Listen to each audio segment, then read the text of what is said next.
Radhe Radhe friend, मेरा नाम है सचिन अग्रवाल और एक बार फिर आपका स्वागत है मेरे यूट्यूब चैनल पर। तो ये है इस प्रॉफिट एंड लॉस का पार्ट 3। पार्ट 1 में मैंने आपको पूरा कॉन्सेप्ट और फॉर्मूला अच्छे से समझा दिया था। पार्ट 2 में कुछ क्वेश्चंस कराए थे इंपॉर्टेंट, और पार्ट 3 में भी कुछ क्वेश्चंस करा रहा हूँ। अगर आपने पार्ट 1 और पार्ट 2 नहीं देखा है तो ऊपर आई बटन और नीचे डिस्क्रिप्शन बॉक्स में उसका लिंक मिल जाएगा, या फिर आप चैनल पर जाकर डायरेक्ट देख सकते हैं। ठीक है, तो पार्ट 3 का पहला क्वेश्चन मैं आपको कराता हूँ। वैसे ये 8वां क्वेश्चन है प्रॉफिट एंड लॉस चैप्टर का। ठीक है, क्वेश्चन क्या है? If the CP of 10 articles, यानी कि कोई भी 10 वस्तु है, उसे खरीदने का जो प्राइस है यानी कॉस्ट प्राइस क्या होता है? जिस कीमत पर किसी चीज़ को खरीदा जाता है। तो if the CP of 10 articles is equal to SP of 12 articles, यानी कि कोई 10 चीज़ जितनी कीमत पर खरीदी जा रही हैं, कोई भी 10 चीज़, चलो मैंने पेन मान लिया, आर्टिकल्स को मैंने क्या मान लिया? पेन मान लिया। तो मान लो 10 पेन जितने भी रुपए में खरीदे जा रहे हैं, उतने ही रुपए में 12 पेन क्या किए जा रहे हैं? बेचे जा रहे हैं। तो मैं आपको और अच्छे समझाता हूँ कि सीपी ऑफ 10 पेन्स, क्योंकि मैंने आर्टिकल्स क्या मान लिया था? पेन मान लिया था। आर्टिकल कुछ भी हो सकता है, पेन, पेंसिल, कोई भी हो सकता है। ठीक है, CP of 10 pens equal to SP of 12 pens. ठीक है, यानी कि 10 पेन को खरीदने की जो भी कीमत है, वही कीमत सेम 12 पेन को बेचने की है। ठीक है, आसान समझ में आ गया। क्वेश्चन क्या पूछा? फाइंड द गेन और लॉस परसेंट, यानी कि क्वेश्चन अभी ये नहीं बता रहा कि गेन होगा या लॉस होगा, वो खुद ही आपको फाइंड करना पड़ेगा, हमें खुद ही बताना पड़ेगा सॉल्व करके कि गेन होगा या लॉस होगा, या फिर हम डायरेक्ट बता सकते हैं अपने दिमाग से सोचकर। ठीक है, तो जो भी होगा, गेन है तो गेन परसेंट निकालो, लॉस है तो फिर लॉस परसेंट निकालो। तो पर पहले लॉस परसेंट या गेन परसेंट निकालने से पहले हमें ये तो पता चल जाए कि गेन हो रहा है कि लॉस हो रहा है। तो थोड़ा खुद सोचो, थोड़ा खुद सोचो। ये क्या कर रहा है कि 10 पेन को खरीदने की कीमत इसकी 10 रुपये है। मान के चलो कि एक पेन को 1 रुपये में खरीद के चलता है ये, तो 10 पेन को खरीदे इसने कितने रुपए में? 10 रुपये में खरीदे। ठीक है, और उसी 10 रुपये में इसने क्या किए? 12 पेन बेच दिए। मतलब खरीदे तो 10 पेन 10 रुपये में थे, और 10 ही रुपये में उसने 12 पेन बेच दिए। तो घाटा हुआ या फायदा? घाटा ही तो हुआ। तो क्या हुआ? लॉस हुआ ना लॉस। तो क्या निकालेंगे फिर हम? लॉस परसेंट निकालेंगे। क्या निकालेंगे? लॉस परसेंट निकालेंगे। कैसे, समझ में आ गया ना आपको? तो मैं ऐसे क्वेश्चन जब भी आते हैं तो ना, जिसमें हमें सीपी भी नहीं पता होता, एसपी भी नहीं पता, तो क्या करते हैं उसके लिए हम सॉल्यूशन में यहाँ से स्टार्ट करता हूँ। उस क्वेश्चन में हम क्या करते हैं? लेट कर लेते हैं। किसको? सीपी को। लेट द सीपी यानी कि कॉस्ट प्राइस कितना? सीपी ऑफ 1 आर्टिकल, मान लो 1 आर्टिकल को कुछ भी हो सकता है, पर मैंने पेन माना था, चलो मैं पेन मान लेता हूँ। Let the CP of 1 pen equals to कितना हो गया?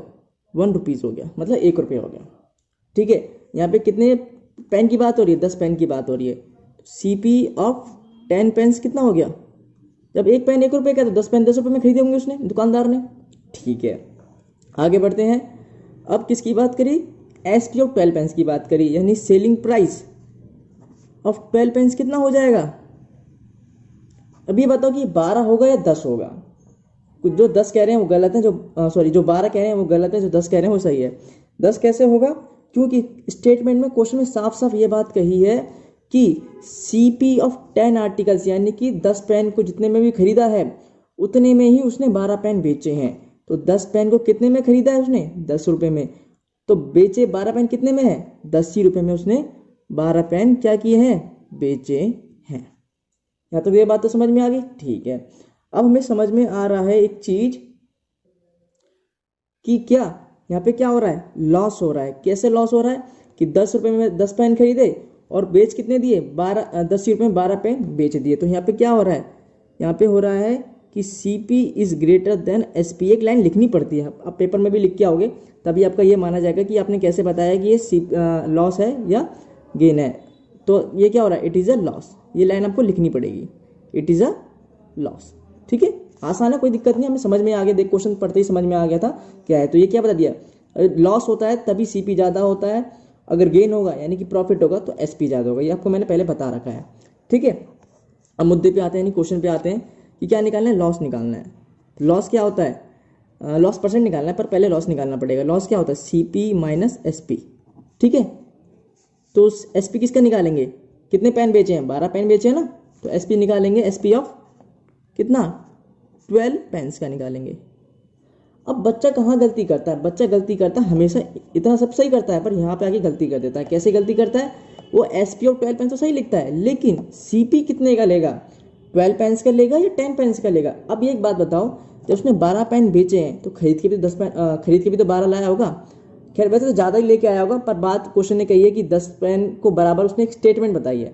पर थोड़ा चलो ये बात नहीं मानते, स्टेटमेंट की बात नहीं मानते, थोड़ा खुद सोचो, जब उसने 12 पेन बेचे हैं तो खरीदे भी तो 12 होंगे, तभी तो उसने 12 बेचे हैं। ऐसा तो है नहीं कि 10 खरीदे हों और 12 बेच दिए हों, आवाज़ से थोड़ी ना बेचेगा दो।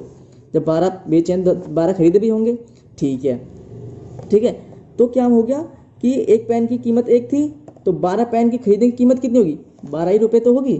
तो यहाँ पे सीपी निकालेंगे ना, कितने का निकालेंगे, सीपी ऑफ 12 पेंस का ही निकालेंगे। अब बच्चा सोचो 12 पेंस की तो बात ही नहीं कही कहीं क्वेश्चन में, तो यही तो मेन चीज़ है। अगर ये भी वो बता देता तो फिर क्वेश्चन नहीं क्या रह जाता, कुछ भी नहीं।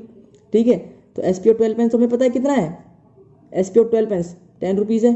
ठीक है, ये तो हमें पता है।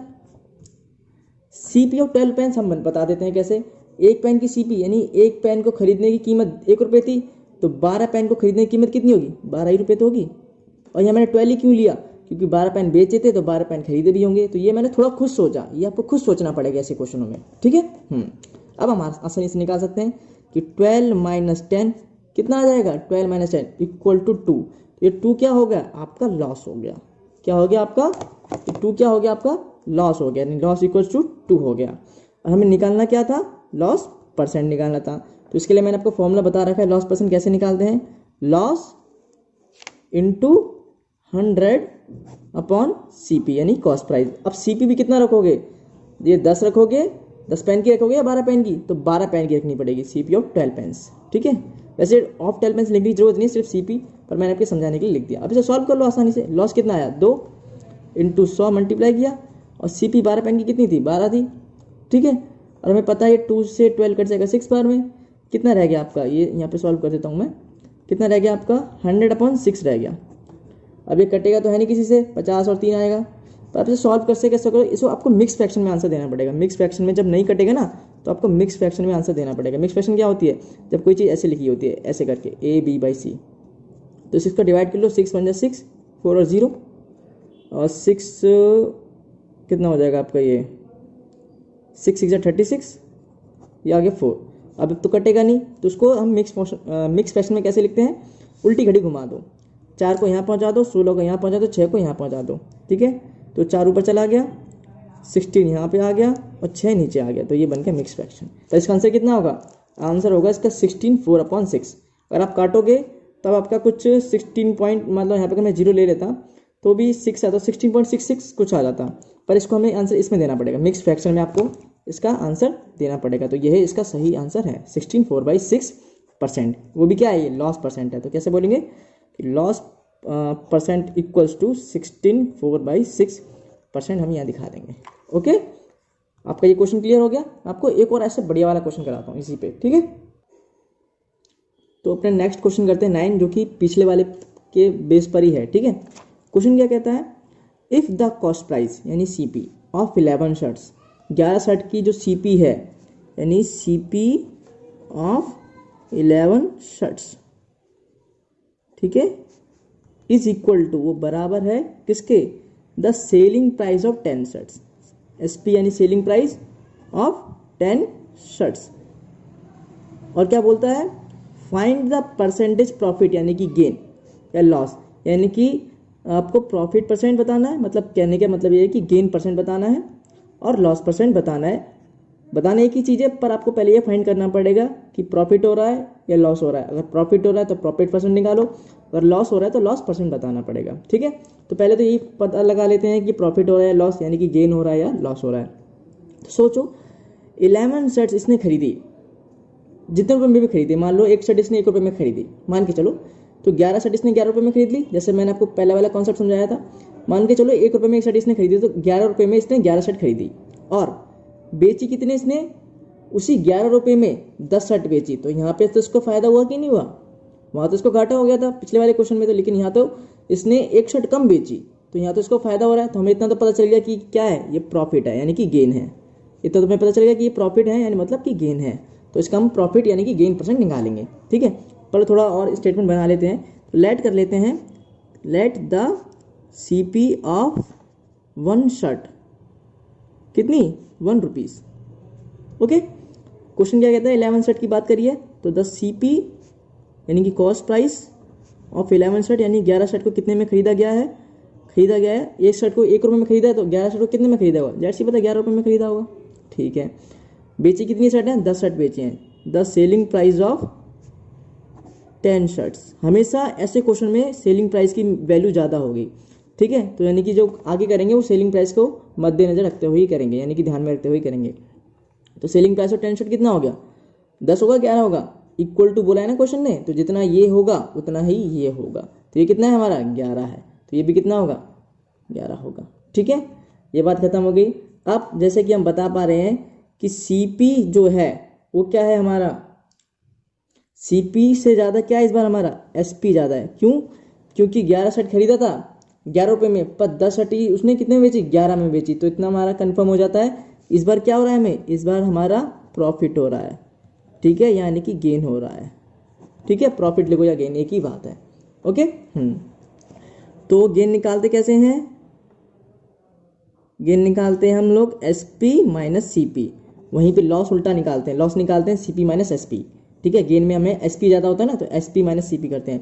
तो SP कितने का होगा, सेलिंग प्राइस ऑफ, कितनी शर्ट बेची है उसने 10 शर्ट बेची हैं, तो सेलिंग प्राइस ऑफ यानी सेलिंग प्राइस ऑफ, ये ऑफ है। ठीक है, selling price of 10 shirts minus कर देंगे कॉस्ट प्राइस, अब 10 शर्ट बेची हैं तो खरीद भी तो 10 ही होंगी ना, 11 की बात नहीं करेंगे यहाँ पे, यहीं पे ध्यान रखना है आपको, हमेशा सेलिंग प्राइस को ध्यान में रखना है, उसने कितना बेचा है उतना ही खरीदने का माना जाएगा।